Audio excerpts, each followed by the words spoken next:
नमस्कार, आपके साथ मैं हूं अभितोष सिंह। तो हमारा खास कार्यक्रम आप देख रहे हैं सेहतनामा। इस कार्यक्रम में हम आपकी सेहत और उससे जुड़ी तमाम समस्याओं के बारे में बात करते हैं। तो आज हमारे साथ जुड़ रहे हैं रायपुर जिला अस्पताल के अधीक्षक और हड्डी रोग विशेषज्ञ डॉक्टर पीके गुप्ता जी, जो कि कार्यक्रम के दौरान हड्डी से जुड़ी तमाम बीमारियों के बारे में आपको बारीकी से जानकारी भी देंगे। तो आप कॉल करके भी उनसे सवाल पूछ सकते हैं, वो तमाम अहम जानकारियां आपसे साझा करेंगे। सर, बहुत बहुत स्वागत है हमारे इस खास कार्यक्रम में आपका।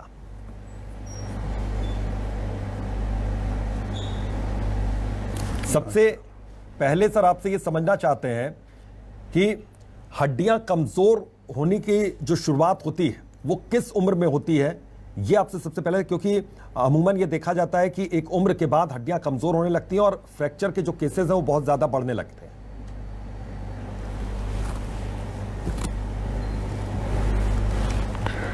देखिए, ऐसा है इसमें जी, बॉडी में जो ग्रोथ होती है और जो बोन मास बिल्टअप होता है वो 25 साल की उम्र तक तो लगातार चढ़ता जाता है, अगर न्यूट्रिशन और खान पान सही है तो। और फिर उसके बाद स्नेह ये घटना चालू होता है। ये पता लगता है 45-50 के बाद ही पता लगता है, जब सिग्निफिकेंट अमाउंट में जब कम हो जाता है तब, जिसे हम रूटीन एजिंग प्रोसेस कहते हैं। लेकिन ज़्यादातर आजकल हम देखते हैं कि लोगों का जो चलना फिरना है वो बहुत कम हो गया है। लोग छोटी छोटी जगह भी जाना है तो स्कूटर या स्कूटी वगैरह का यूज़ करते हैं, बाइक कार का यूज़ करते हैं। तो फिज़िकल एक्टिविटी लोगों की कम हो रही है। दूसरा, जो सनलाइट का एक्सपोजर है वो भी कम हो गया है। ज़्यादातर लोग एयर कंडीशन में रहते हैं, धूप में कम ही निकलते हैं। तो विटामिन डी की शरीर में बहुत ज़्यादा कमी देखी जा रही है बहुत लोगों में। और ये विटामिन डी जब कम होता है तो खाने पीने से जो डाइटरी कैल्शियम है उसका एब्जॉर्प्शन कम हो जाता है। और इस तरीके से फिर हड्डियों में कैल्शियम की जब कमी होती है तो हड्डियाँ कमज़ोर हो जाती हैं जी। इसका एक दूसरा पहलू और है जी, खास करके महिलाओं में, जब इन्हें मेनोपॉज की एज होती है तो बॉडी में ऐसे हार्मोनल चेंज होते हैं कि कैल्शियम मास जो है एकदम से मेनोपॉज के साल 2 साल बाद कम होने लग जाता है। यदि प्रॉपर कैल्शियम डाइट पे लेते हैं, एक्सरसाइज करते हैं, हार्मोन सप्लीमेंट करते हैं तो यह काफ़ी हद तक रोका जा सकता है। अदरवाइज ये मैंडेटरी, जिसे हम ऑस्टियोपोरोसिस कहते हैं। और इस पर्टिकुलर एज में आने के बाद कोई भी छोटी मोटी इंजरी होती है, चोट लगती है, व्यक्ति गिर जाता है तो फ्रैक्चर आसानी से हो जाता है, जिसे हम पैथोलॉजिकल फ्रैक्चर बोलते हैं, ऑस्टियोपोरोटिक फ्रैक्चर। वेयरएज अगर एक्सीडेंट होता है हाई वेल, आज जो देखेंगे आपकी जो गाड़ियाँ वो भी बच्चे काफ़ी स्पीड से चलाते हैं तो हाई वेलोसिटी जो ट्रॉमा होता है तो यंग एज में भी फ्रैक्चर होता है, हड्डियाँ टूट जाती हैं। बिल्कुल। सर, ये समझना चाहेंगे कि हड्डियों को मजबूत रखने के लिए क्या क्या खान पान में चीज़ों को शामिल किया जाए। और बात यहाँ पर विटामिन डी की हो रही है तो जो धूप है, धूप लेने का सही समय क्या है, सही वक्त क्या होगा?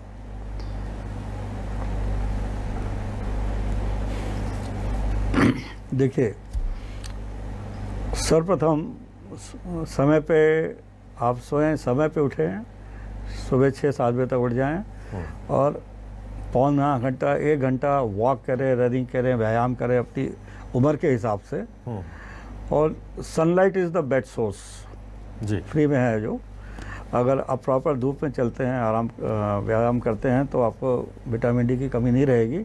उसके बाद भी यदि कमी पाई जाती है तो दवाइयाँ बहुत सस्ती हैं, आप इनको खरीद के सप्लीमेंट डॉक्टर की सलाह से कर सकते हैं। व्यायाम का बहुत ज़्यादा इम्पोर्टेंस है क्योंकि मांसपेशियों में इससे तनाव आता है, हड्डियाँ मजबूत होती हैं और बोन्स में एक पीजो इलेक्ट्रिसिटी वो जनरेट होती है जो कैल्शियम आयन को खींच के अपने पास रखती है।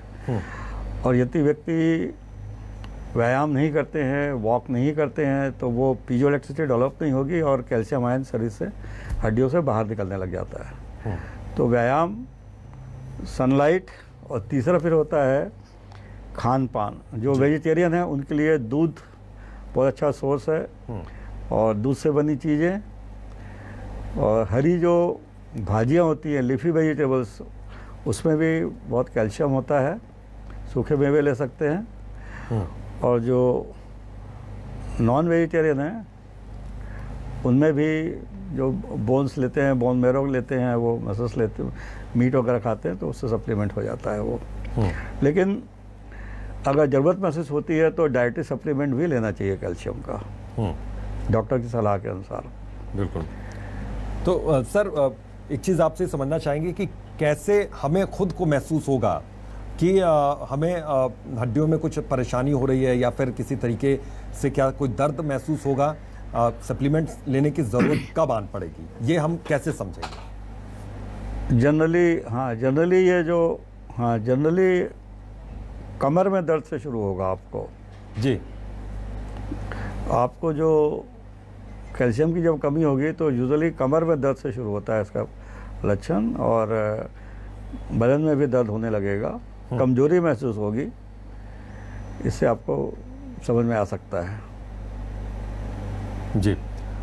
सर कमर दर्द की वजहें कई हो जाती हैं, जैसे लगातार कुर्सी पे बैठे रहने से भी लगातार ये कहा जाता है कि कमर दर्द शुरू हो जाता है। और आजकल चूंकि वर्क फ्रॉम होम का वक्त भी अभी चल रहा है पिछले 1.5-2 साल से, तो लोग घरों में लगातार बैठे हुए हैं। वो अगर ऑफिस में रहते हैं तो थोड़ा बहुत टहलना भी हो जाता है, लेकिन घरों में अगर काम कर रहे हैं तो लगातार बैठे हुए हैं, टहलना उतना हो नहीं पाता है। तो एक ये भी बड़ी वजह है। तो इसको क्या हम अपने कमजोर होती हड्डी से जोड़कर बिल्कुल ठीक कह रहे हैं, एकदम डिफरेंट है?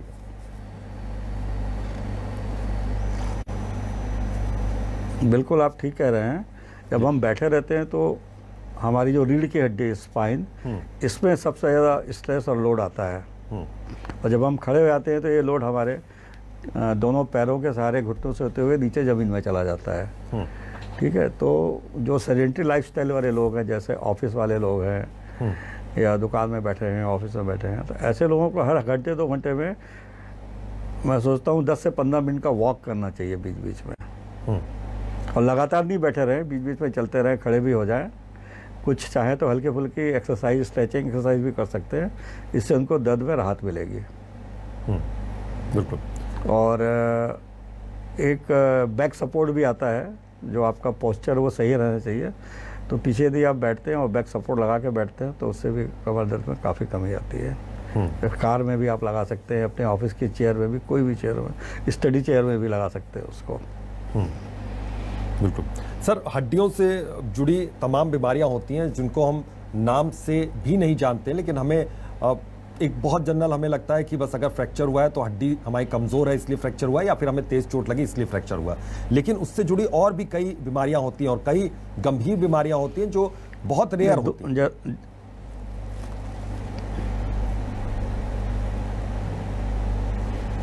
हाँ, हड्डियों में काफ़ी बीमारियां होती हैं, जैसे कुछ डेवलपमेंटल प्रॉब्लम वाली बीमारियां होती हैं, जैसे हम ऑस्टियोजेनेसिस इम्परफेक्टा बोलते हैं। लेकिन बच्चों में देखेंगे कि एक ही हाथ पैर में 5-5, 6-6 फ्रैक्चर हो जाते हैं। हाँ जी, बहुत टेढ़े मेरे हाथ पैर होते हैं, उसको ऑस्टियोजेनेसिस इम्परफेक्टा बोलते हैं। हाँ। फिर एक संगमरमर की जो मार्बल बोर्ड डिजीज़ बोलते हैं वो होता है। किसी की किडनी ख़राब हो जाती है तो ऑस्टियोरिनोपैथी हो जाती है। तो बीमारियां बहुत सी हैं, वो अलग अलग कारण हैं, उनके हिसाब से ये मेटाबॉलिक जो प्रॉब्लम होता है तो ये बीमारियां सब होती हैं। लेकिन समय पे इनको पहचान लिया जाए, उसका जतन किया जाए, उसके लिए किया जाए तो काफ़ी कुछ जो जीवन है वो नॉर्मल रह सकता है। जी। आपने यहाँ पर बच्चों का जिक्र किया, तो मैं आपसे समझना चाहूँगा कि बच्चों के खान पान में किन चीज़ों को शामिल करें और उनकी लाइफ स्टाइल को कैसे बदलें अभी, क्योंकि अभी स्कूल आना जाना भी बच्चों का नहीं हो पा रहा है।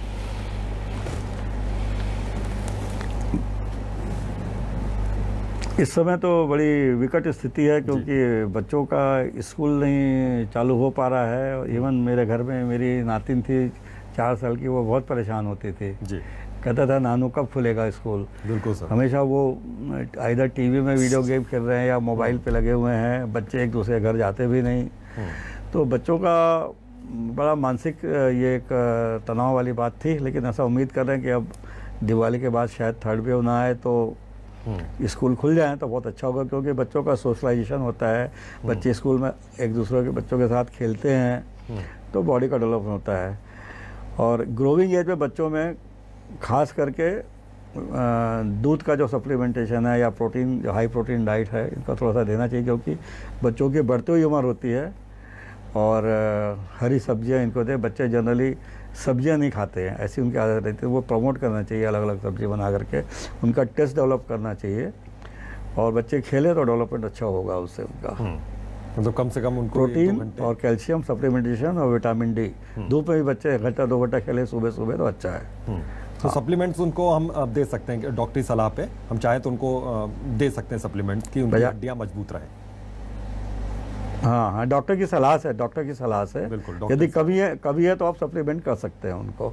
जी जी सर, एक चीज़ और आपसे समझना चाहेंगे कि यहाँ पर बोन टीबी को भी लेकर आजकल ये जो टर्म है ये भी बहुत ज़्यादा सुनने में आ रहा है, और कई ऐसे लोग जानने वालों में से भी मिल रहे हैं जिनको बोन टीबी से जो ग्रसित हैं। इसके बारे में थोड़ा सा जानकारी दीजिए, क्योंकि बहुत से दर्शक ये जानना चाहेंगे। देखिए, बोन टीबी के बारे में जानने से पहले जी हमको ट्यूबरकुलोसिस एज सच पहले समझना पड़ेगा। बिल्कुल। और टीबी की जो बीमारी है बेसिकली ये फेफड़ों की बीमारी है, लंग्स की बीमारी है, जो एक जो बैक्टीरिया होता है ना, बैसिलस ट्यूबरकुलोसिस, उसकी वजह से होता है जी। और ये जो बैक्टीरिया है उन लोगों को अटैक करता है जिनका बॉडी रेजिस्टेंस या इम्यूनिटी जिनकी कम होती है। ठीक है, किसी भी वजह से, मान लो कोई स्टेरॉयड ले रहे हैं या इम्यूनोसप्रेसिव ड्रग ले रहे हैं, किसी को बर्न हो गया, लंबा कोई दूसरा बुखार था, या किसी वजह से यदि उसकी इम्यूनिटी कम हो गई है, रेजिस्टेंस पावर कम हो गई है, तो उसको ट्यूबरकुलोसिस होने का चांस ज़्यादा है। और आजकल जो HIV के पेशेंट होते हैं उसमें ज़्यादा एसोसिएशन हो रहा है, क्योंकि they are immunocompromised patients. और साथ में जो कुछ व्यक्तियों की जो आदतें होती हैं, बीड़ी सिगरेट को पीना, शराब को पीना, एक्सरसाइज नहीं करना, और ऐसे घरों में रहना जहाँ पे वेंटिलेशन कम है, क्रॉस वेंटिलेशन नहीं हो रहा है, प्रॉपर सनलाइट नहीं आती, तो वहाँ पे ये टीबी के कीटाणु ज़्यादा पनपते हैं, लोगों को इन्फेक्ट करते हैं। और जब एक बार ये फेफड़े में टीबी आ जाता है तो कहीं भी फैल सकता है, ब्रेन में भी जा सकता है, किसी भी ऑर्गन में जा सकता है बॉडी के, ऐसे ही हड्डी में भी आ जाता है। और अपने यहाँ छत्तीसगढ़ में आप देखेंगे ज़्यादातर हिप जॉइंट में टीबी के इन्फेक्शन मिलता है, या रीढ़ की हड्डी में मिलता है ये जी। तो यदि समय रहते ये डॉक्टर की सलाह लेते हैं तो इससे ठीक भी हो सकता है ये पूरा, लेकिन लेट हो जाने पे कुछ कॉम्प्लिकेशन रह जाता है फिर।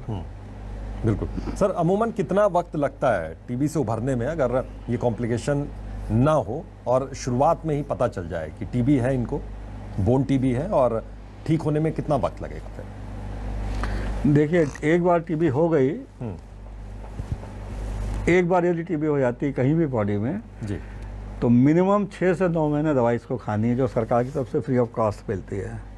ठीक है, लेकिन इसमें एक फैलेसीज है, 2 महीने 3 महीने जैसे ही आदमी दवाई खाता है रेगुलर, तो एकदम से उसका वजन बढ़ता है, उसको अच्छा लगने लग जाता है, भूख खुल जाती है, तो वो सोचता है कि मैं अब ठीक हो गया, और खाना बंद कर देता है, फिर ये रिलैप्स करता है। ये बड़ी दुविधा वाली बात है इसमें, तो एजुकेशन बहुत इंपॉर्टेंट है।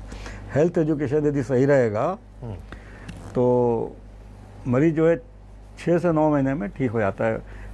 लक्षण के रूप में तो 2-3 महीने में ही ठीक हो जाता है, लेकिन पूरा जड़ से ठीक होने के लिए मिनिमम 6 से 9 महीने की दवाई की ज़रूरी है।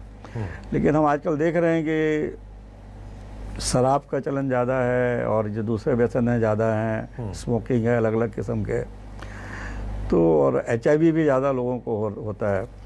तो ये जो दवाइयाँ हैं टीबी की, ये रेजिस्टेंट होते जा रही हैं, तो एक रेजिस्टेंट टीबी डेवलप हो रहा है, जिसका इलाज बहुत महंगा होता है। तो अर्ली स्टेज में यदि इसको हम ठीक कर लें और ध्यान रखें अपने स्वास्थ्य का, डॉक्टर की सलाह माने, तो इससे पूर्णतः ठीक हुआ जा सकता है। लेकिन सेकंड थर्ड स्टेज में यदि आते हैं पेशेंट तो कुछ ना कुछ कॉम्प्लिकेशन रह जाता है। बिल्कुल, यानी कि डॉक्टरी सलाह लगातार लेते रहें, और बहुत जल्दी बहुत ज़्यादा खुश ना हो जाएं कि आप इस बीमारी से उभर गए। जिसका जितना प्रोसेस है, जितना वक्त लगना है मेडिसिन का, उतना वक्त लगेगा। हाँ, पहले डॉक्टर सलाह देते हैं कि डॉक्टर सलाह देते हैं कि मिनिमम 6 महीने आपको दवाई खानी पड़ेगी। तो क्या है, दवाइयाँ भी 3-4 गोलियाँ तो टीबी की ही होती हैं, फिर 1-2 विटामिन की होती है, तो 6-7-8 गोलियाँ हो जाती है, तो लोग थोड़ा सा परेशान होते हैं दवाइयाँ खा के, तो जल्दी अरे मैं तो ठीक हो गया। तो लोग, ये गलत हो जाता है, ये ध्यान रखने का है। इसको ध्यान रखने की ज़रूरत है। सर, एक चीज़ और यहाँ पर समझना चाहेंगे कि आजकल योगा का भी चलन बहुत ज़्यादा बढ़ा है, चूँकि लोग घरों में ज़्यादा दिनों तक रहे तो लोगों ने योगा करना भी शुरू कर दिया। तो योगा कैसे फायदा पहुंचा रहा है, हड्डियों को किस तरीके से फायदा पहुंचाने के काम आ रहा है योगा?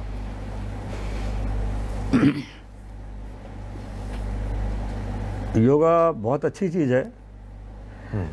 योगा में क्या होता है कि सारी मसल्स स्ट्रेच होती हैं। हाँ। मैंने आपको पहले ही बताया था, अगर मसल स्ट्रेच होती हैं, उस पर लोड आता है बॉडी पे, तो सर्कुलेशन बढ़ता है मसल्स में, बोन्स में, और पीजो इलेक्ट्रिसिटी डेवलप होती है और वो कैल्शियम आयन को पकड़ के रखती है। तो हमारे ऑर्थोपेडिक पॉइंट ऑफ व्यू से ये बहुत इंपॉर्टेंट है कि मसल्स में टोन अप होते रहती हैं, जॉइंट्स भी पूरे फुल रेंज में अपना काम करते हैं, तो बॉडी में फ्लेक्सिबिलिटी बढ़ती रहती है, अकड़ नहीं आ पाती। और yoga not only for orthopaedic, heart के लिए, पेंक्रियाज के लिए, सारे ऑर्गन्स के लिए अलग अलग पोस्चर हैं, अलग अलग उसके जो आसन हैं वो प्रैक्टिस करें धीरे धीरे, वो भी गुरु के सलाह के अंदर में, तो काफ़ी इससे फ़ायदा होता है। और अच्छी बात यह कि योगा आप अपने घर में कर सकते हैं, ज़्यादा खर्च की इसमें कोई ज़रूरत नहीं है कि योगा मैट पर लगता है। जो गरीब या कम इकोनॉमिक तबके के लोग हैं वो जिम अगर जा नहीं कर सकते तो योगा कर सकते हैं, बहुत सही है ये। और योगा आप हर उम्र में आप आखिरी तक इसको कर सकते हैं। बिल्कुल सर, एक चीज़ आपसे समझना चाहूँगा, क्योंकि ये मैंने भी पहले भी पूछा इस चीज़ को कि कैसे लक्षण पता चल सकते हैं कि कहीं हड्डियों में कुछ परेशानी है, पैर में क्या कुछ ऐसे लक्षण आ सकते हैं कि हमें पता चले कि शायद हड्डियों में परेशानी है, हमें डॉक्टर के पास जाना चाहिए, या हाथों में कभी कुछ ऐसा सिम्टम्स नजर आए?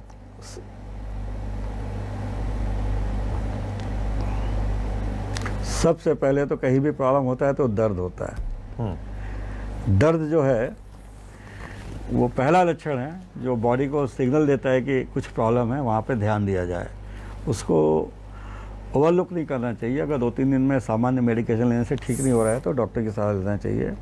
फिर जो लक्षण है बीमारियों के, वो कौन सी बीमारी है उस पर डिपेंड करता है। फॉर एग्जांपल, बहुत कॉमन चीज़ मैं आपको बताता हूँ कि आप झुक करके भारी सामान उठाते हैं रूटीन में, और इमीडिएट पीछे डिस्क कोलैप्स होता है उससे। यदि हम बिना घुटना मोड़े सामान उठाते हैं, गलत एर्गोनॉमिक प्रैक्टिस करते हैं, तो डिस्क बल्जिंग या डिस्क कोलैप्स होता है, रूट कंप्रेशन होता है, और जिसे हम सियाटिका कहते हैं कॉमन लैंग्वेज में। पैर में शूटिंग टाइप का पेन होता है एक पैर में, और झुंझुनी आ जाती है, कभी कभी तो कमजोरी भी आ जाती है। ठीक है, ये डिस्क कोलैप्स की वजह से होता है, बहुत कॉमन प्रॉब्लम है। तो यदि झुंझुनी बढ़ रही है, जल्दी ठीक नहीं हो रही है, तो डॉक्टर की सलाह लेना चाहिए। इसमें जो भी इसका ट्रीटमेंट फिर डॉक्टर लोग करते हैं। बिल्कुल। वैसे ही गर्दन की मैं आपको बात कहूँ कि ज़्यादा तो लोग 1 या 2 तकिया लगा के सोते हैं रात के, ऊंचा रहता है। ये इससे सर्वाइकल स्पॉन्डिलोलाइटिस की बीमारी होती है। तकिया जो है या तो नहीं लगाना चाहिए या बहुत पतला, 30 डिग्री का एंगल से ज़्यादा ऊंचा नहीं होना चाहिए। तो इस अदरवाइज सेम हाथ पे भी शूटिंग पेन होगा जो उंगलियों तक आएगा या आर्म्स फोरआर्म में आएगा, और झुंझुनी होती है, कभी कभी उंगलियों में कमजोरी भी आती है, लिखने में दिक्कत होती है। कभी कभी जो ब्लड सप्लाई है गर्दन के थ्रू होकर जाती है ब्रेन में हार्ट से, तो वो दबती है तो चक्कर भी आने लग जाते हैं, क्योंकि सर्वाइकल स्पॉन्डिलोलाइटिस में कुछ एक्स्ट्रा हड्डी बनने लग जाती है। बिल्कुल। तो ये सारे लक्षण आ सकते हैं। सर, एक और है, आजकल बहुत ज़्यादा मोबाइल इस्तेमाल करने से जो उंगलियों की जो हड्डियां हैं उसमें भी दर्द बहुत ज़्यादा लोगों में महसूस हो रहा है, और ये परेशानी बहुत से युवाओं में देखे जा रही है।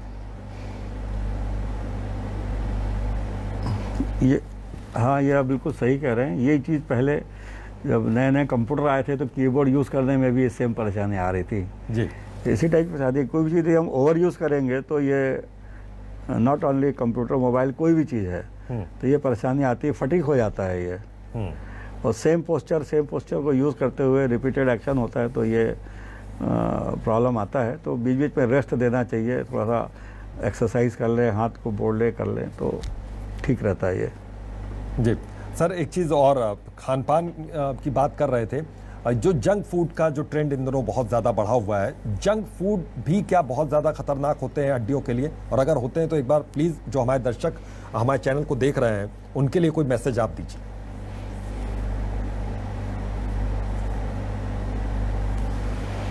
देखिए, जंक फूड का जो बेसिक कंसेप्ट है वो खाना बनाने में जो समय वो कम लगता है उसको बनाने में, चाहे घर में बनाए या किसी शॉप में, तो शॉप भी इसको तुरंत तैयार करके देता है, तो समय कम लगता है। लेकिन ज़्यादातर उसमें कार्बोहाइड्रेट होता है, मैदा होता है, हाई साल्ट होता है, शुगर होता है। और ये इनका जो ग्लाइसेमिक इंडेक्स है, जो शुगर का लोड है वो ज़्यादा होता है, तो ये बहुत जल्दी वेट गेन करने में सहायक होते हैं, मैं कहूँगा। और वज़न बढ़ता है तो फिर सारी बीमारियां बढ़ती है, कोलेस्ट्रॉल बढ़ता है, डायबिटीज़ होती है, ब्लड प्रेशर होता है, घुटने घिसने लग जाते हैं, कमर में स्पॉन्डिलोलाइटिस होने लग जाता है, एड़ियों में दर्द होता है, मांसपेशियों में दर्द होता है, पिंडलियों में दर्द होता है, ये सारी बीमारियां होती है वजन बढ़ने से ही। यानी कि तो हम यदि जितनी जल्दी हो मल्टीग्रेन सके और जो हमारा शक्कर कम कर दिया जाए, शुरू और से नमक जो कम कर दिया खान जाए। पान रहा है पारिवारिक, यदि हम उसको मेंटेन करें तो ज़्यादा बेहतर है। जी। हाँ, शुगर और नमक कभी खाएं तो ज़्यादा बेहतर है। तमाम तरह की बीमारियों से बचाने का काम आती है। बिल्कुल सर, बहुत बहुत शुक्रिया अपना कीमती वक्त देने के लिए। और उम्मीद करते हैं कि जो दर्शक इस वक्त हमारे चैनल को देख रहे हैं उनको आज बहुत सी जानकारियां मिली, जिन जानकारियों से वो अभी तक अनजान थे। और हड्डियों से रोग, जो हड्डियों से जुड़े तमाम रोग होते हैं, तमाम बीमारियां होती हैं, उन बीमारियों के बारे में तुरंत पता भी नहीं चलता। लेकिन आज के इस सेहतनामा के इस एपिसोड से उनको तमाम जानकारियां ज़रूर आज मिलनी, और हम ये उम्मीद करते हैं। बहरहाल आज के लिए सेहतनामा में बस इतना ही। देखते रहिए न्यूज़ 24 मध्य प्रदेश छत्तीसगढ़।